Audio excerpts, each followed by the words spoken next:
Ayun. Okay, so good morning sa inyo mga kapatid. Para ho sa tanong na to, sino ang lumapit kay Vice President Sara Duterte noong eleksyon? Ito po yung sagot na malupit. Ha? Gusto kong sabihin sa inyo, ang lumapit po sa kanya para mabuo ang unit team ay sina Amy Marcos at si PBBM ang lumapit sa kanya. Okay? Pero meron pong dapat ipagpasalamat ang mga Duterte, ang pamilya Duterte sa mga Marcos. Noong 2016 at noong 2022. Bakit? Ito yan eh. Alam nyo ba na noong 2022, kung hindi lumapit ang magkapatid, sina PBBM at si Amy kay Sara Duterte, at kinumbinsi siya ni Amy na tumakbo na lang na Vice President, alam niyo ba kung ano ho mangyayari? Wala na, lusaw na Duterte. Baka sa mga kaso pa lang na isinampa ng mga Makabayan Block o ng Kamatayan Block, wala na. Di ba? Lusaw na. Anong nangyari? Nung nanalo silang dalawa ni PBBM, anong kwentong kutsero doon? Pakinig kang maigi. Pag upo ni PBBM, hindi niya ginagantihan si Digong kahit na nung 2021 ng November, sinisiraan na siya. Nag-iingay na siya ay nagkukok, siya ay alam niyo na, ganon, di ba? Ayaw, time, kandidato, di ba? Nagkakain, yung mga ganun ni Duterte noon. Presidente siya noon pero mapanirang puri, hayop. Pwe, hindi gawain ng isang tunay na presidente. Ang ganon, di ba? So sa ginawa ni PBBM, hanggat maaari pinoprotektahan niya si Digong laban sa mga nagpo-push na pahuli mo na sa ICC yan. Diba? Ibalik mo na yung bansa sa ICC. Itama mo yung mali ni Digong. Hindi. Pinoprotektahan siya ni PBBM. Doon pa lang dapat ipagpasalamat nila yon at mag-isip-isip. Ang problema, talagang makapalang pagmumukha. Diba? Isang bagay na dapat ipagpasalamat ni Sara kasi nanalo ang tatay niya because of the support of the Marcos loyalists and supporters.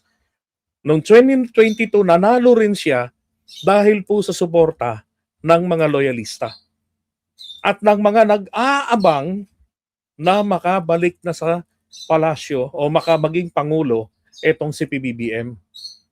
Sabi nga, long overdue na yung presidency niya. Diba? Nadala yung mga complacent na mga supporters nila sa nangyaring pagkatalo niya noong 2016. Kasi maraming tamad ng bumoto noong 2016. Dahil sa korupsyon na minana, 'di ba? Korupsyon ng mga nagdaang mga administrasyon, kaguluhan, maraming ayaw nang maniwala sa gobyerno. Nag-aabang na lang na manalo na ang anak ni Makoy. Kaya lang tinalo ni Leni Robredo. Tanggapin na natin ang katotohanan. 'Di ba? Ngayon, eto na. Noong 2022, Uniteam. 'Di ba? Kung si Gibo na lang sanang naging Vice President ni PBBM, di sana maganda ngayon ang takbo ng Pilipinas. Di sana hindi nagkaka-leche-leche yung DepEd natin. 'Di ba? Hindi nagka-ghost students. Ang OVP natin hindi magkakaloko-loko. 'Di ba? Kasi nakakaintindi ng batas at tamang pagpapatupad si Gibo Teodoro. Di ba mga ka-DDS, mga taga-Batis? Hindi ba naisip yun? Yan ang dapat na ipagpasalamat nila na lumapit ang magkapatid. Amy ang makulit Kasi ang gustong mangyari ni Amy dyan ay masiguro niya ng panalo. Kasi no choice na siya. Yung pangarap niya na pinopromote pa siya ni Duterte bilang ganti sa tulong niya noong 2016 sa kanyang presidency, hindi nangyari. Si PBBM ang malakas ang loob magsabing, I'm running for the presidency. noong 2021. Si Amy, wala, ang gusto, laging kinakaladkad ng taong bayan para bida ang dating. Obvious naman na may pangarap magpresidente noon hanggang ngayon. Di ba? So no choice siya. Gusto niya manatili sa kapangyarihan, makabalik sila sa kapangyarihan at manatili sa palasyo. Na pagdating ng 2028, siya naman yung kakandidato. Pagtapos ni Bonget, pagtapos ni PBBM. Kaya si Amy, potential na makakalaban din ng mga Duterte yan ng 2028. Kung hindi nagka-leche-leche at nangitim ang Unitim at nauwi sa umitim.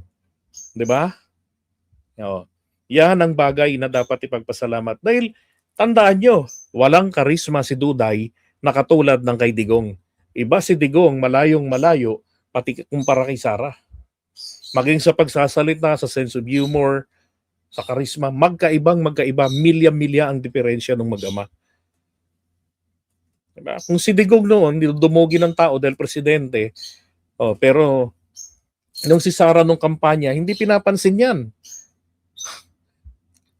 Ang gusto ng taong bayan noon, mga Ilocanja, ng Solid North, ay itong, ang gusto nila ay si BBM at si Tito Soto.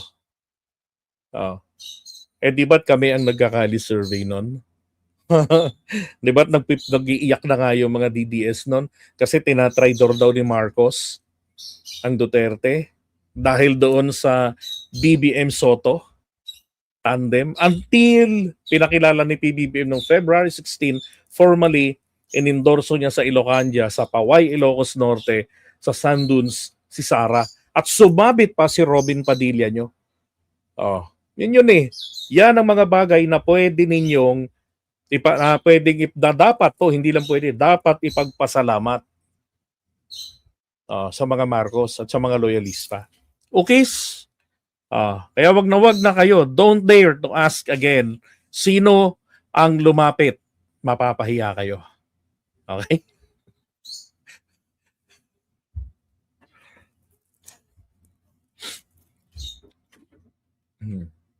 Diba? Totoo naman eh.